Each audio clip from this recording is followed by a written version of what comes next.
Frieren Beyond Journey's End is the #1 rated anime on my anime list, and currently the second spot is Frieren Season 2. This show is very well received, and a lesson that I've learned that seems to keep coming up is that people will hold you to the standards you set, and Frieren's set very high standards, to the point where small mistakes that in other series might go unnoticed stand out like a sore thumb.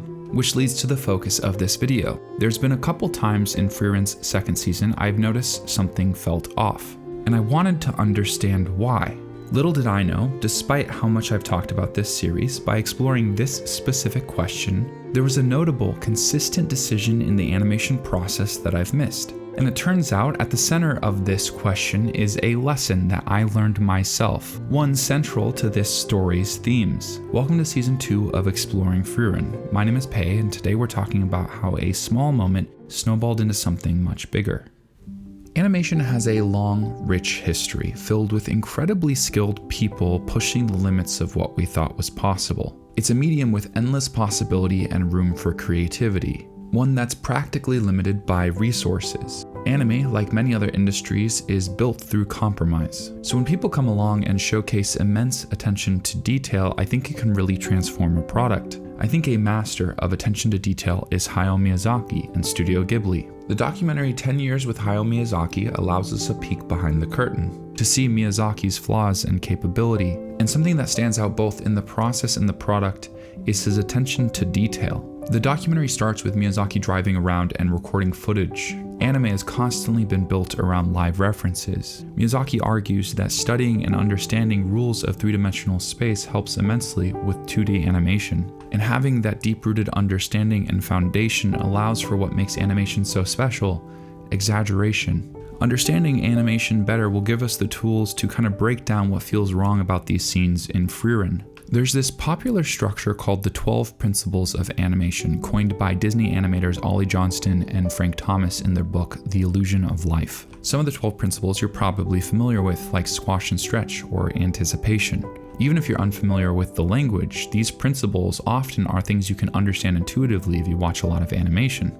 The two main principles I want to focus on right now are exaggeration and solid objects. For an animation to feel right, so many different factors have to come together perfectly. Maintaining a consistent internal logic is so important for the viewer experience. The principle of solid objects kind of focuses on internal physics in animation. Creating believable weight, volume, and balance is incredibly important for animation to feel right. This principle essentially focuses on studying three-dimensional space, and it's part of what allows so many of these other principles in animation to feel grounded. Smearing, exaggeration, squashing, and stretching, all of these things are built around first a fundamental understanding of solid objects. There's this awesome reel from an Instagram channel called Frame by Frame Animation that I stumbled upon last night that demonstrates this well. And weight is the core principle of what bothered me specifically about this scene. Here, let me demonstrate.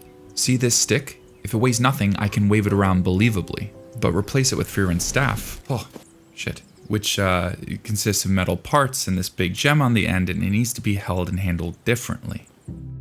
I think praise is often valued more when it doesn't just feel unconditional. And while I do love this show, it's not perfect. Overall, I do feel very satisfied with the direction the second season's gone, but there have been many moments so far that felt off. Take for example Season 2, Episode 4. We got this fight scene with many components I really liked.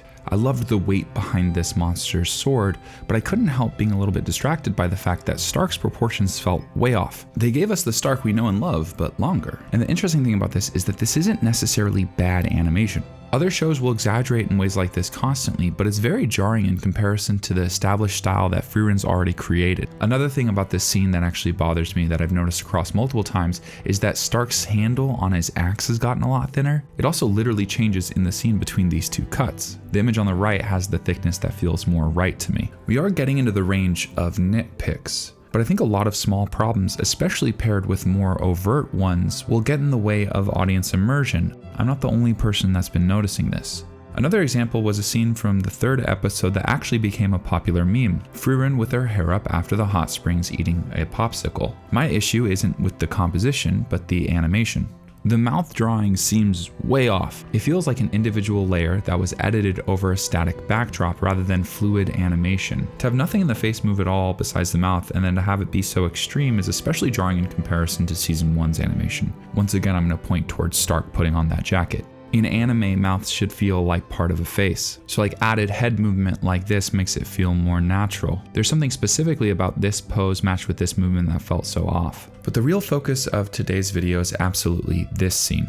Every time we've seen Frierin's staff in the series up until this point, there's been tons of heft and weight to it. If you go back and look through season 1, it's so consistent. The way she handles her staff is exactly what you would expect given its weight. Then compare it to the way that Fern handles her staff, which is made of wood and has a more even balance. If Frieren were to hold her staff flying like that with a single hand, she'd be much more choked up, closer to its center of gravity. Or if she were holding it that low, it would be hanging by her side, its top-heavy nature pulling it down. Which is funny because in a poster released just the other day involving the next arc of Frierin's second season, she's holding her staff in the same place but in a way that feels much more intuitive, hanging by her side.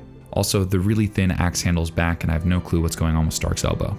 There's also definitely something going on here with the physics of how flight has been represented in Frieren so far. When Frieren has flown in the past, it generally feels like she's being lifted from somewhere higher, like her shoulders or the center of her upper back. To me, there's also something that feels wrong about their legs being so static. Normally that lifting effect we get from flying kind of causes Frierin's legs to dangle a little bit. This shot's a really good example of that. Mistakes like this feel jarring because they're incredibly uncharacteristic of Frierin's show. So that leads to an interesting question of why did this happen? I think this is likely a byproduct of changing directors and limited resources. I make small YouTube videos that are a million times easier to make than an animated show, and my videos are filled with mistakes.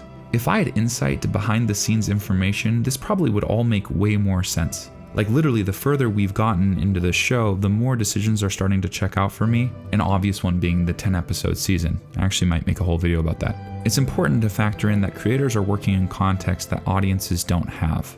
So by the end of season 2, things might make a lot more sense. Mistakes like this, while not feeling very consistent with Frieren, are actually incredibly common in anime. Blue Lock season 2, One Punch Man season 3, it's not even close.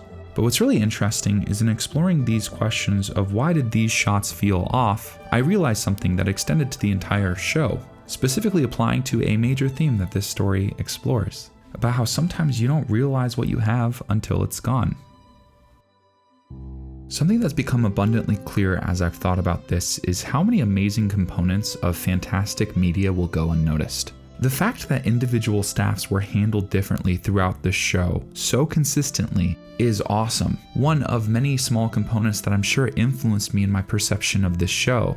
Like if you compare the way the Hydra Lizard moved in episode 3 of the second season to the way the dragon moved in episode 6 of the first season, they feel starkly different in quality. And the point is not to throw shade to the second season, but actually draw attention to just how many things were done right in the first one. How many fantastically researched small decisions go unnoticed. For something to feel right, everything has to work together correctly. There's so much influence that animators have over the subconscious.